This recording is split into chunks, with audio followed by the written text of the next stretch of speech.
Yo, what's going on, guys? Sitting outside once again, just relaxing. Kids are running around like crazy, having fun. Beautiful day. Touch some grass, guys. Touch some grass. All right, a couple things I wanted to talk about. Firstly, was the M2 money supply. Now I know that there's a couple of content creators out there that are talking about how, oh, the M2 money supply, there is no correlation to Bitcoin and crypto. It's made up and blah blah blah blah blah. Right? Now, one, I hate pointing guys out, but I'm going to single out Benjamin Cowan. Okay, so he's apparently saying that there's no correlation. All right, and the reason I usually I don't watch a whole bunch of his stuff, but because I'm not the biggest fan of Bitcoin maxis, but I mean I'll watch his stuff once in a while, and I do have respect for him. However, I think that he's so off on this, and his motivations behind it. I'll give you my opinion on it. Um, for someone that comes off as intelligent as him to imply that liquidity, money being printed, created, and injected into economies would not eventually work their way down into risk on assets is one of the most unintelligent things I think I've ever heard someone say. Right? I could walk down the street and ask people who aren't even into investing at all if, in their common sense opinion, if money being printed and injected into economies would eventually work their way down into risk on assets, of course, 9 out of 10 of them would say, yeah, that's common sense, right? So for someone as intelligent as Benjamin to imply otherwise is staggeringly shocking, to say the least. Is that a word? Staggeringly shocking. Now, you have to understand with these kind of Bitcoin maxis, these kind of guys, what they do is they create their own indicators on TradingView and stuff like that, right? And then they want to sell you their indicators. So what they do is they try to debunk any indicator that they didn't create and that they're not selling, right? That way they make money. It's kind of like Crypto John saying that all TA is garbage and you shouldn't bother with it, right? That's because he doesn't know how to do it, and he doesn't want his followers asking him to teach them because he doesn't know how, and he's too lazy to learn. So he'll say that it's garbage because it's easier to dismiss it as something that's not valid. So you got to be careful who you listen to and who you follow, guys. You got to wonder what their motivations are behind what they say, right? Of course, if money is being created and put into economies, the world's largest economies, of course, common sense would indicate that that money would eventually work its way down into risk on assets. It would be asinine to imply otherwise, right? So, with that out of the way, again, not an attack, but just, you got to wonder what people's motivations are and what they're trying to sell you, right? And speaking of trying to sell you something, check out the channel sponsor, Decent Self Custody Wallet, guys. Get yourself the biometric wallet or the card wallet today. I don't try to sell you guys indicators and stuff like that. I just try to help people here, right? So, continuing on, like I said, um, yeah, get yourself the Decent wallet today. Link down below for that. But the second thing I wanted to talk to you guys about was XRP and Ethereum. I talked about this a little bit in the live stream today, and people, we were talking about, could XRP pass Ethereum and take the number 2 spot? Well, we talked about what could have been, right? Because XRP actually passed Ethereum in market cap 3 times, maybe 4, but for sure 3 times back in the 2017 cycle. Now, Ethereum is, for the most part, the question is, would Ethereum be where it is today in terms of market cap had Bill Hinman not put cement boots on XRP and rocket boots on Ethereum in the same speech, right? The answer to that, quite simply, in my opinion, is no, of course not. Ethereum, in my opinion, would not be the number 2 asset in the world had that lawsuit not happened. That gave Ethereum a head start on every other altcoin out there, right?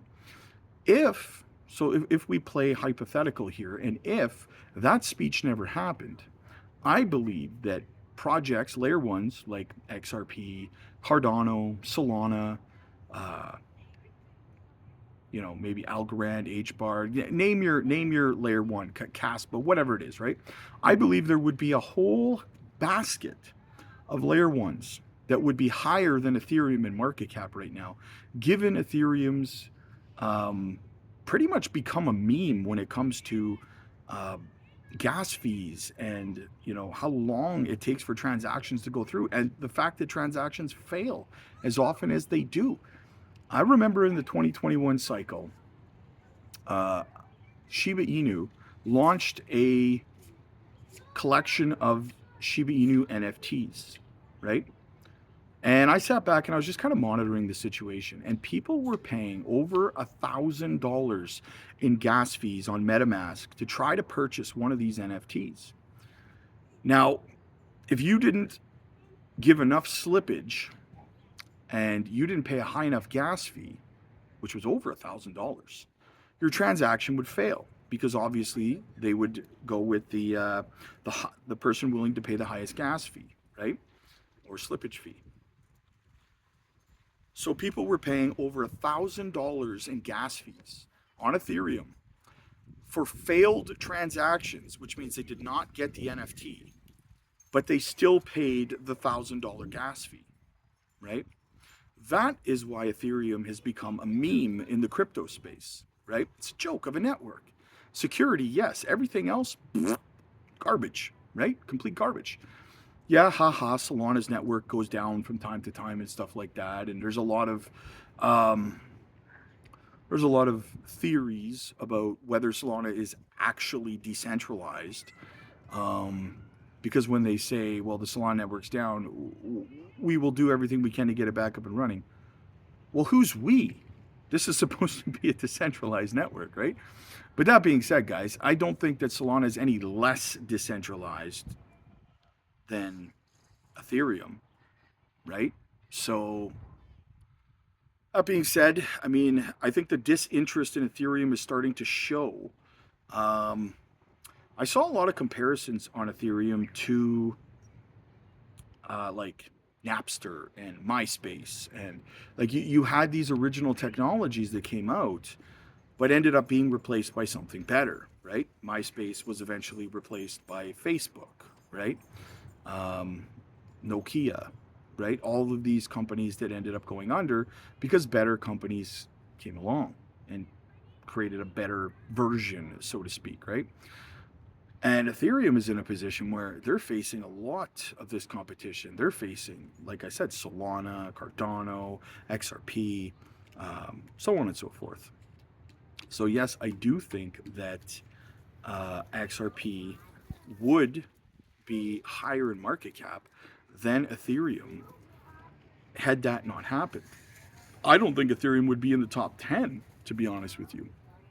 So, food for thought. However, that speech did happen. So, my son just zipped by on his bike. So, that being said, can XRP take back the number 2 spot behind Bitcoin? Well, not this cycle, no. Not this cycle. I would say it would take probably 2 full cycles, the 2029 run and then the 2033 run. Then you could potentially see if Ethereum continues to decline and people continue to take interest in other layer ones, you have to remember, all of these layer ones are going to continue to chip away at Ethereum's market cap over time, right? Like getting pecked to death by a duck. You know what I mean? As Ethereum continues to become more and more stagnant. And like I said before, we've seen the disinterest increase in Ethereum. I mean, we saw them launch a spot Ethereum ETF, which in my opinion, I mean, there's an argument to be made that it did okay, but in my opinion, it failed miserably, right? In comparison to the spot Bitcoin ETF, Ethereum did horrible, horrible.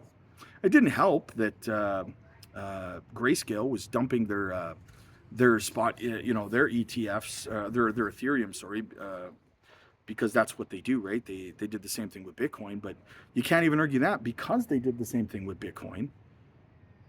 There was a lot of selling pressure.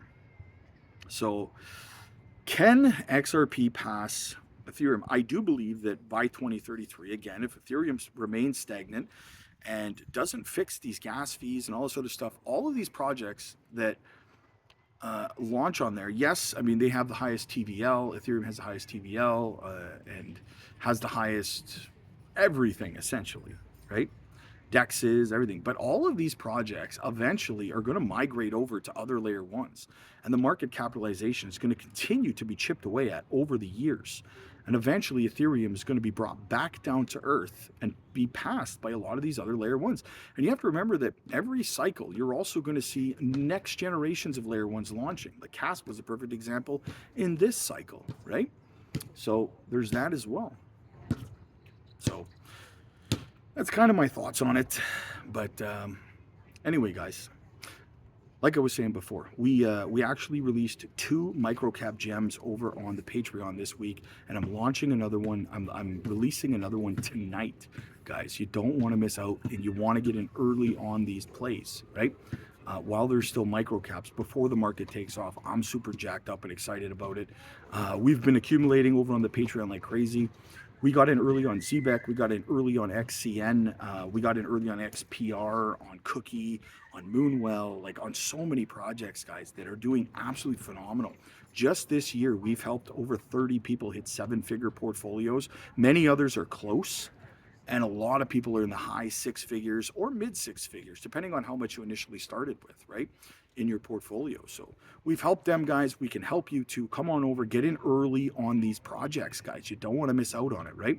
We're live over there every single day. We drop educational content. We're teaching technical analysis through the bear market. We're teaching you how to do research, all that fun stuff. We're dropping micro cap gems like they're going out of style, guys.